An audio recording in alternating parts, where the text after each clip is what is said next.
Important clauses in the CSA for collateral margining. Base currency. The base currency is the currency used as a reference point for valuing the collateral posted under the CSA agreement. All collateral values are calculated and expressed in terms of the base currency. Eligible currency. The eligible currency is the currency that is accepted and considered eligible for use as collateral in the CSA agreement. Typically, the eligible currency is a widely recognized and stable currency, such as the US dollar, USD, Euro, EUR, British Pound, GBP, or Japanese Yen, JPY. Parties to the CSA agreement agree upon the eligible currencies they will accept for collateral purposes. Independent amount. The independent amount is a fixed collateral amount posted by one party to protect against potential credit risk from the other party. The independent amount is typically a predetermined fixed amount specified in the Credit Support Annex, CSA, agreement and is independent of any exposure calculation or variation. The independent amount does not fluctuate with changes in exposure or market conditions.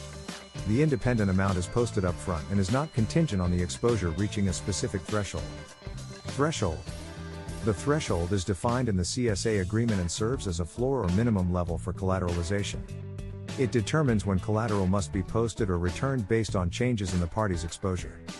When the exposure of one party exceeds the agreed upon threshold, that party is typically obligated to provide collateral to the other party. Conversely, if the exposure falls below the threshold, the posting of collateral may no longer be required or may be reduced. The threshold can be specified as a fixed amount, a percentage of the exposure, or determined by other criteria outlined in the CSA agreement. It is important for the parties to agree on a threshold that reflects their risk appetite and credit risk management objectives. Minimum transfer amount.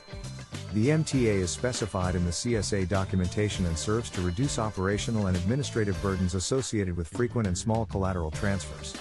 Instead of requiring collateral for every minor change in exposure or valuation, the MTA sets a minimum threshold, below which collateral movements are not required. When the net collateral amount to be transferred, considering both positive and negative exposures, exceeds the MTA, the party with the obligation must transfer collateral to the other party. However, if the net collateral amount falls below the MTA, collateral transfers may not be necessary or may be delayed until the threshold is breached. The MTA can be expressed as a fixed monetary value or as a percentage of the party's exposure, and its specific terms are agreed upon in the CSA agreement. It is important for the parties to determine an MTA that balances the need for efficient collateral management with appropriate risk mitigation. Rounding. The term rounding refers to the method used to adjust or round off values when calculating collateral amounts or determining collateral obligations. Rounding rules are typically included in the CSA documentation to ensure consistency and practicality in collateral calculations. Eligible collateral and haircut. A percentage applied to the mark-to-market value of collateral, which reduces its value for collateralization purposes. The haircut, also known as the valuation percentage, protects the collateral taker from drops in the collateral's value between margin call periods. Holding and using posted collateral. The rehypothecation clause in a CSA specifies whether and to what extent the party receiving collateral can reuse or repledge the collateral. Types of eligible collateral for collateral margining. Eligible collateral refers to the types of assets or securities that meet the requirements set by lenders, clearinghouses, or counterparties to be used as collateral in financial transactions. The eligibility criteria for collateral can vary depending on the terms specified in the ISDA CSA. Cash. Cash is one of the most widely accepted forms of eligible collateral. It provides high liquidity and can be easily valued and transferred.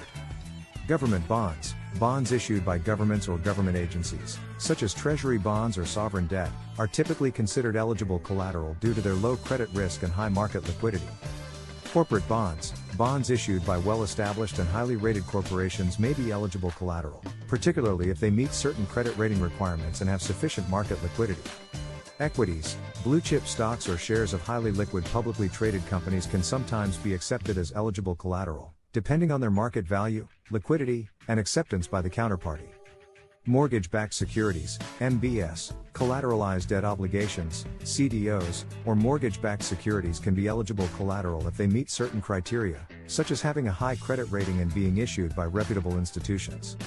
Asset-backed securities, ABS, securities backed by assets such as auto loans, student loans, or credit card receivables can be eligible collateral if they meet specific requirements regarding credit quality, diversification, and cash flow stability. Cash equivalents, highly liquid instruments like money market funds, certificates of deposit, CDs, or short-term commercial paper can be considered eligible collateral due to their low credit risk and ease of valuation. Sovereign-backed securities, securities guaranteed or backed by a sovereign entity, such as government-guaranteed bonds or agency securities, may be eligible collateral due to the reduced credit risk associated with sovereign support. Central bank instruments, certain instruments issued by central banks, such as central bank reserves, central bank bills, or eligible central bank bonds, may be accepted as collateral for borrowing or liquidity purposes.